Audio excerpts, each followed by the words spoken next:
An easy appetizer, you can make at home. Not much to it, and I'll tell you, if you don't like mushrooms or you know folks that don't, maybe just persuade them to try it anyway, because when I've done this recipe a couple of times for some folks, they're like, Joe, not a big mushroom fan. I'll try it, and they try and like, all right, that was a good mushroom. So let's show you how we're going to do some stuffed mushrooms today. Now, it can be vegetarian style. It cannot be. If you want to throw some meat in there, you know, if you want to do some sausage in there, some crab. I've got bacon in mind today, but if you don't want anything meat-wise, don't worry about it, right? So what we're going to do here is start with the ingredients. Over here to my side, what we have here, I want to go garlic powder so I can easily distribute this a little bit better in this mixture versus just minced garlic. Also have some onion powder here, and just a little bit, not a whole lot, about 1/4 of a teaspoon or half a teaspoon of both.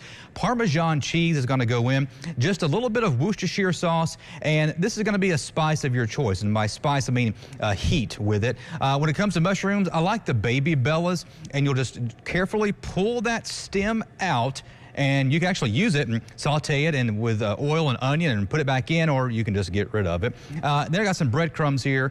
We're going to put meat in mine, so we're going to go some baked bacon that's chopped up nice, and just more bread crumbs over there. Another choice of heat you can go with, aside from the Creole seasoning that I just showed you, is cayenne pepper and a little bit of pepper. So you're going to start with about 12 of those baby bella mushrooms with about 1/2 block there of your cream cheese, and let it sit out for a while and get softened. Or what you can do is put it inside hot water, or if the oven's already preheated like mine here, throw it in there for a couple of minutes, and that'll help soften things up. So once it's all softened up, just start adding your ingredients. So we're going to go with Worcestershire, but really not a whole lot of Worcestershire, because you don't want that to overpower the flavor, which it can do that. This is the Creole seasoning that I have there for a little bit of heat, a little bit of saltiness as well. But if you want to go cayenne pepper, a couple dashes, that's good to go as well.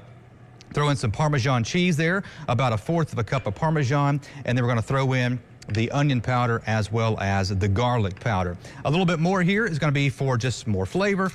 Fresh crushed pepper. So we'll put just a little bit of pepper in there, and we're going to let that be it for now. So what you're going to do is just take a spatula, and this is why I suggested heating up your cream cheese, so it's much easier to work with.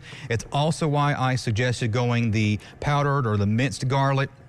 Not that not the fresh kind that you would squeeze with a garlic bulb there, because this cream cheese can get a little on the thick side, so making sure you evenly distribute your flavors is going to be key with this, and that can be hard there with freshly minced garlic. So you're just going to keep stirring everything up here with your spatula until you just kind of notice that, it's not so much brown in one spot versus so much white in another. That lets you know you're getting things really evenly distributed. And once it's all said and done, what you can do is, you can get a spoon and just start spooning this if you'd like into the mushrooms. Another thing you can do is, if you don't have a piping bag, you can make your own. Take a plastic baggie and cut off just the very tip there end of it, turn it inside out, and put it over a glass. So now your tips to the bottom of your bag are right there in the bottom. And then what you'll do is you're just going to take your spatula and put your cream mixture here, your cream cheese mixture, right there on the top. Key here is, by the way, pull that bag as far as you can down, because that's going to result in your cream cheese there, and these mushrooms in the oven. Ooh, yes, those are done for sure. Those look good. This is going to make sure that when you have your cream cheese into your baggie here, your homemade pipette bag, that it's at the very bottom. And you can also add the bacon mixture in at this time, or sprinkle the bacon on top. So now that you take your bag out of your cup here, you can see I have everything in the bottom. Give it some twist here so that when you squeeze your baggie, that it doesn't shoot out the top, right? And then my cut hole is over here on the side, so we're going to have a couple more twists. And we're going to pull my mushrooms in now, and I'm just going to show you how easy this is, and it makes it also a little bit less messy too. So you take your mushroom, you've already taken the stem out, right? You squeeze your piping bag into the mushroom, and there you go.